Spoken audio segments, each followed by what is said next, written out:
LV here. Hope everyone had a good weekend. I'm back with a 20 card SGC submission order reveal, but it's really like 16 cards, which I will explain shortly. A lot of fun cards, some cool autos, and some vintage I was kind of testing out. And then after the reveal, if you want to stick around, I'm just going to talk about SGC, kind of the dilemmas they face, and my standing using them, my thoughts and everything. All right, let's just get started. I will show you the cards that SGC wouldn't grade, and if you remember from my past reveals, they are the 4 notorious, infamous Steven Jackson cards that PSA wouldn't grade, and they did still charge me. They said questionable authenticity. I thought SGC might go ahead and grade them, so what I did was I went ahead and emailed customer service, and they got back to me, and they said that I sent them front and back clear photos of the cards, and they said they should be able to grade them no problem. So I sent them in, and of course they did not grade them, but better than PSA, they at least gave me my 60 bucks. The grading fee is 15 per back, which was nice. So I'm not out anything, but I'm still, I guess the key word in their email message back was should, but a little disappointing that they didn't grade them. So there's not much I can do with these. They are so clean. I wish I could grade them and keep them in my PC because I am a Steven Jackson fan. But I at this point, I'm just kind of annoyed with the cards. So if you see them on DC Sports, they are cool to own, but just know that you can't grade them because I'll probably just end up shipping them to DC Sports and selling them there. That's kind of where I bought them from. So they are clean. I think they're looking like gem mint cards. Anyway, that's the story on that one. Unfortunately, they would not grade it. All right, let's get into it. First card up is a nice looking auto. Josh Allen having a great season. He's looking like almost like a front runner for MVP so far. I mean, Mahomes is looking pretty good too. There's some good players this year for sure. Anyway, I've had this card in my collection for a while. It just hasn't necessarily sold. I figured I might as well slab it up. It might help it sell. I had a feeling it would grade an 8.5. I think it's a very accurate grade. Clean 10 auto. It's got thicker card wear. It's got the darker back edges, so a little white there and a little white there. So I think it's an accurate grade. I think PSA would have given it a 7.5 or an 8. So I'm happy with that. I mean, look at that patch too. Got the Y in the Wyoming. Josh Allen, rookie, 2018. Nice looking card.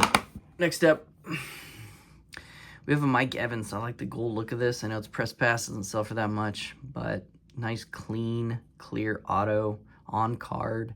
I had a feeling PSA would give it a 9 because of this. See that little dimple? Other than that, card was pretty much flawless. So, but that's enough to give it a PSA 9. So I think SGC's right on mark with their grading at a 9.5, 10 auto. I am good with that. See, not much white showing on the edges or anything. 9.5. Next up, so we just got an authentic. I got this off DC Sports, and I should have looked at the pictures closer, because if you can see, it's kind of got that, when cards have been sitting around in packs too long, they stick together when they open, and that's kind of what happened here. Some of that kind of paint loss, surface loss on the edges there. Other than that, the card looked okay. But with that flaw, I feel like the grade would have brought me down to like a 7.5 or lower. And if that's the case, then I would seriously consider doing what I did, which is go ahead and have the grading company just grade it authentic with the auto grade. I think that tends to sell almost as well, if not better, than a card in a grade 7 or lower. So it is his rookie, season crowns, Eli Manning. He will be a Hall of Famer soon. And he got that nice auto grade of a 10. These are numbered at a 150. Authentic. And same with this card. The Baker Mayfield, got this off column C with no flaw designations, which I was annoyed about, but it came with just kind of dirty. I was able to get some of the dirt and grime off, just the microfiber, but it still had dings on the corner. A couple corner dings right there. And another tip, when you're grading thicker cards, make sure to look at the edges, the sides, I mean, of the cards, because you can get some dirt and dings on these thick card edges too, and it will affect the grade. So I felt this card would grade a 7, if not lower. So I just went ahead and did the authentic with the 10. Nice on-card auto, and I think the way the Bucks are playing, I think this Baker Mayfield card should sell pretty well. Okay, or at least I can get what I paid back on ComC. Donovan Mitchell. I think this is a fairly accurate grade. The front looks like a 10. It had one surface flaws a little bit right there. See those little marks? I feel like PSA would have probably given it an 8. And SGC saw those marks too and gave it an 8.5. I think it's accurate for this card. But the front is flawless and it has that nice 10 auto. Donovan Mitchell, rookie. At 99. 8.5. This card was another test. It was a PSA 8, but the card itself looks like a 9 or a 10, but it has this bump in the sticker, the auto sticker. You've seen me grade this before.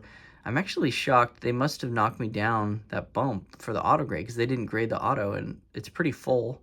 It looks like a 10 auto, so that bump hurt that and the card, which is kind of frustrating.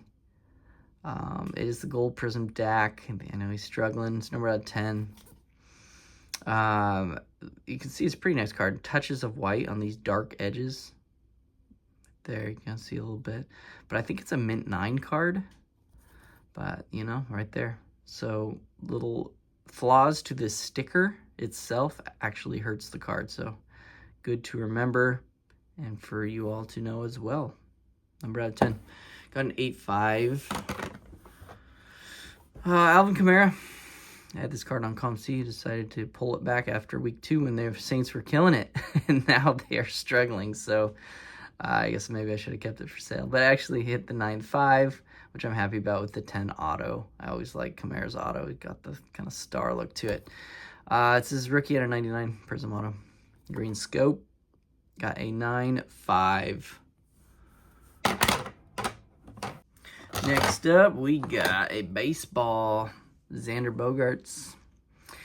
Yeah, I think this is a fairly accurate grade. It had one surface scratch. Other than that, the card was perfect. There it is right there. See it? I think it's just a bad location. So flaws on the card, the location of flaws matter. Say that was on a lower corner or a back, just not as prominent. It might have let it slide and got a little higher grade, but other than that, the card was very clean and fresh, and I love the on-card bold auto. Great looking auto by Xander. At a 99. So I think it's an accurate grade, 9 out of 10. Now we're getting into some vintage. We got some Frank Robinson. This is kind of a test. I bought that collection that included a lot of vintage, so I'm kind of debating whether to send to SGC or PSA, so I wanted to get SGC's thoughts on a few vintage and see how it compares to my thoughts of what PSA would give it, and it was very similar. So, yeah, I'd like to try some with PSA too. This is the 72. I love the 72 tops look, the design. You got a 5. That's kind of where I put it. 5 or a 6. Got the 5. We got a Stan Musial 1961 tops. This one got a 5. Got some little print defect right there. It was a fairly clean card. The corners weren't too bad. I kind of put it in between a 5 and a 6, and I got the 5. You can see, look at the surface. It's pretty nice.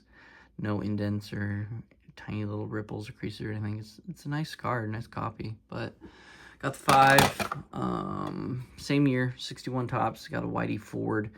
This one is more of a 5 than the others. You can see the snowing that happens, kind of like a print defect. Other than that, the card was fairly sharp. It's also off-centered. Yeah, I think a 5 is inaccurate on that one. We got a 57 tops, Nelly Fox. Probably one of the best second basemen to ever play the game. Nice grade on this one. I kind of put it at a 6, so I'll take a 6.5. Soft corners on the bottom. Centering's decent. Pretty sharp on the top. Back looks pretty good, so yeah, I get that. SGC is very accurate on vintage. This one I did struggle on though. The Veda Pinson, 1960 tops. I don't think I missed a crease. You can see, look at the surface is really nice. It's a really sharp card. It's got some print defect right here. My original prediction was a 6, so 2 grades off is a little much. Either my error or their error. Look at that surface though, it's beautiful. Maybe there, but that's not much. It's not much paper loss, is it? Let me know, you vintage guys, is that enough to bring it down to a 4, in your opinion? I'm loving this new phone. It's pretty clear. You guys can get a better sense of what the card truly deserves. I got the 4. Next up, this card. Oh, it was so sharp. Jim Busby. Look at the corners. Look at the corners on this. It was pack fresh. I love seeing pack fresh cards, even if they're off-centered. Just the thought that they've survived so long as clean, crisp copies. It's got to be the centering here on the back, so it's pretty off on this edge right here. See that? Not much gap there. I guess that's why I got the 7, that little off center right there. So still a nice grade. We got Junior Gilliam, got the 5, 1954 tops. Yeah, accurate grade. I expected a 5. Look at that, corner is pretty soft. Nicely centered though, look at that, beautiful. Got some nice wear going on right there too, but overall, pretty nice copy. Got the 5, and we're gonna end on a bummer. We're gonna end on a bummer card. That's okay. So why did I send in a Quentin Nelson? Well, he is gonna be a Hall of Famer, but 5 out of 5. You don't see this card very often. It's the Purple Spectrum at Absolutes, rookie year 2018. No way this should have been an 8. I don't know if that's some Newton rings pressing up. I don't remember that, but maybe that was the issue. Corners are nice and clean. I mean, you do have some darker edges, but you know, Absolute paper, it always kind of chips. So look at that. It's really not that bad. I felt like this should have been a mint 9. A little bit of edge wear, not really not too bad. I think this is a mint 9 copy. I'd love to see what PSA gives it. I might crack this one out. Yeah, I'll definitely crack this one out, actually. You know what, we'll shut off the camera and quickly crack it out. I want to see if that's there. All right, crack out was very clean. And it actually was just Newton rings kind of pressed up against the glass. See? All gone. Nothing there. No real damage. So let me know what you guys think. Let's quickly go over this card and why you think it got an 8. So nice corners on the top. Centering's there. Surface, nothing major. One little slight imperfection right there, but nothing major. That corner's pretty nice. Again, that corner's pretty nice. Edges are clean. Let's flip. So we got a little edge wear right here, but very common, like I said, for these Absolute papers. A little bit of touch of there. Touches there, or if it's part of the photography, but I think maybe ours touches. That corner looks pretty good. And the surface looks good. Back centering is nice. So I guess their assessment of the chipping on this back edge is what gave it an 8. So yeah, maybe. All right, I can kind of see it. Okay, there you go. I won't waste more of your time, but it's always nice to be able to crack those out and really see the flaws and what the grading companies are seeing. Most of the time, it is the customer getting it wrong. So I can kind of see the 8 grade there, but it's still a very clean 8. All right, if you want to stick around, I will talk the SGC dilemma and my use of them going forward. All right, so I think there are big dilemmas, conundrums, whatever you want to call it with SGC. Both a dilemma as a customer, whether to use SGC, and for SGC themselves. So let's go ahead and talk the customer side first. From my experience lately, SGC are grading cards accurately. No favors, just accurate grades for the most part.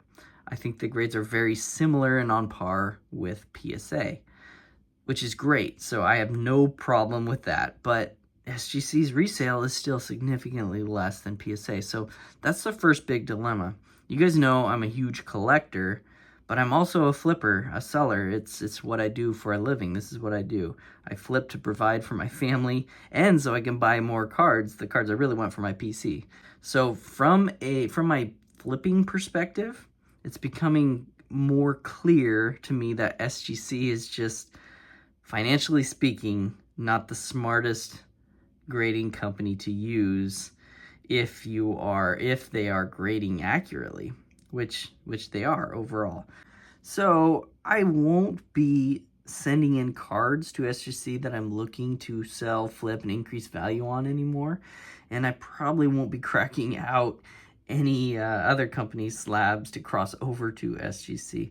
I will strictly be using PSA for flipping purposes going forward. You know, it's sad to say, but if SGC is going to grade the card the same grade as a PSA, then you should probably use PSA to maximize your resale value. Give yourself at least that chance to roll the dice and get that generous grade. And you may get that PSA Gem 10 on a card that you thought was maybe a Mint 9. However, I still really enjoy using SGC. I like their customer service, their turnaround times. I like the flat grading fee for all cards. And I'm probably one of the few who actually like their tuxedo slabs. Yes, it's a little bulky, but, you know, that doesn't bother me. But, you know, I'm not completely done using SGC. I'll probably be using them for some PC personal collection cards. And also, I think SGC is a great first grading company to use for learning, training purposes. You've heard me say this before, but for people who are kind of scared to submit their cards, who haven't submitted their first subs yet but want to, I recommend sending 10 cards into SGC for grading.